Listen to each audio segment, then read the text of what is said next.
Bonjour à tous et bienvenue dans cette nouvelle vidéo. Aujourd'hui, nous vous proposons de vous préparer aux épreuves écrites du concours à venir.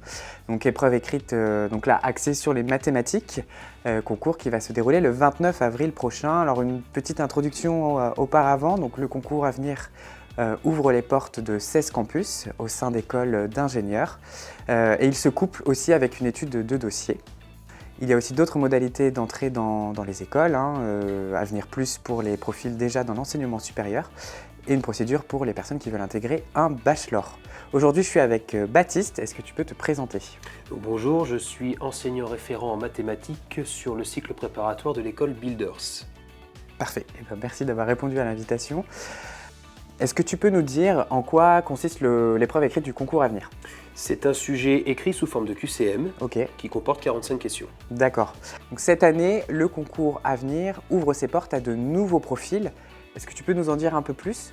Oui, au vu de la réforme du baccalauréat et au choix des spécialités, la nouveauté est que le sujet à venir propose deux sujets, sujet A et sujet B, qui dépendent si la spécialité maths a été conservée en terminale ou bien abandonnée en fin de première, pas pour l'option maths complémentaire. D'accord. Donc deux sujets différents, toujours 45 questions. La différence étant que le sujet A, c'est essentiellement sur le programme de terminale. D'accord. Okay. Le programme prévu par les écrits du bac. Et le sujet B, c'est 60% de questions du programme de première et 40% de questions du programme de mathématiques complémentaires. Ok, alors on parle de deux épreuves, donc là ça concerne les maths, mais on a bien trois profils différents.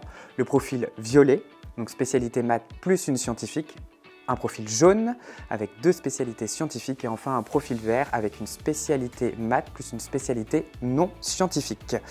Est-ce que tu peux nous dire peut-être comment est articulé le QCM ? Parce qu'on a 45 questions. Est-ce que la difficulté est progressive ? Est-ce qu'il y a une façon de l'aborder ? Voilà. Alors, première chose, les questions ne sont pas par ordre chronologique de difficulté. C'est-à-dire que la question 1 n'est pas nécessairement plus facile que la question 2. Okay. Néanmoins, les questions sont regroupées par thème. Suite numérique, géométrie dans l'espace, primitive, etc. Donc c'est vraiment par thème que c'est regroupé.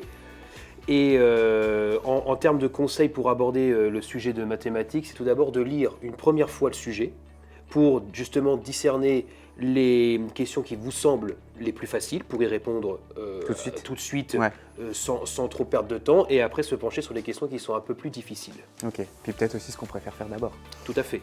Qu'est-ce que tu ne recommandes pas de faire pour l'épreuve ? Eh bien, c'est de répondre aux questions au hasard, puisque le barème étant le suivant, c'est 3 points par réponse correcte, 0 points si la question n'est pas répondue, puis -1 si la réponse est incorrecte. Donc répondre au hasard n'est vraiment pas conseillé. Oui. D'accord. Oui, ça dégrade très rapidement la note. Totalement. Ok, ça marche. Et comment on se prépare finalement au concours à venir en amont ? Est-ce qu'il y a des sources, des ressources Alors oui, il y a toutes les annales du concours à venir sur le site du concours à venir. Il y a l'application mobile qui est plutôt assez exercisante. Et évidemment les cours de terminale qu'il faut bien sûr maîtriser. Sur le bout des doigts. Bien maîtriser en amont, totalement. Ok. Je te propose, je t'ai demandé de préparer un petit exercice, en tout cas d'aller piocher dans les annales du concours à venir. Alors c'est à toi maintenant. Donc effectivement, alors j'ai pris une question du sujet de l'année précédente, d'accord, pour également présenter sous quelle forme ça se présente. Donc on a bien une question, 4 possibilités de réponse et donc encore une fois, une seule et unique et correcte. Donc, vous n'avez pas de brouillon sur votre concours à venir, sur votre sujet. C'est-à-dire que le sujet en lui-même fait office de brouillon. Il y a assez de place pour faire des dessins, pour illustrer les questions. Justement, celle-ci en est un bon exemple. Donc vous avez qu'à cette heure-ci, Bruno a déjà parcouru les 2 tiers du trajet à effectuer pour aller à son travail. Et on vous demande, voilà la portion du trajet restante, à quoi correspond-elle en fraction de celle qui a déjà été effectuée. Donc rapidement, si on fait un schéma domicile, travail, que l'on sépare ce trajet en 3, puisqu'on vous parle de 2 tiers, d'accord ? Donc, on vous dit que les 2 tiers ont déjà été parcourus, donc formellement, il reste 1 tiers à parcourir, et la question c'est, le morceau restant, qu'est-ce qu'il représente par rapport au premier ? Voilà, du premier. Ça marche. Donc, alors déjà, schématiquement, on voit bien que ce morceau-là a l'air de représenter la moitié de ce qui est déjà parcouru. Et pour le justifier un peu plus mathématiquement, il suffit de faire 1 tiers divisé par 2 tiers. propriété de fraction, cela revient à faire 1/3 fois 3/2. Et ça fait 1/2. Donc la réponse correcte est la réponse B.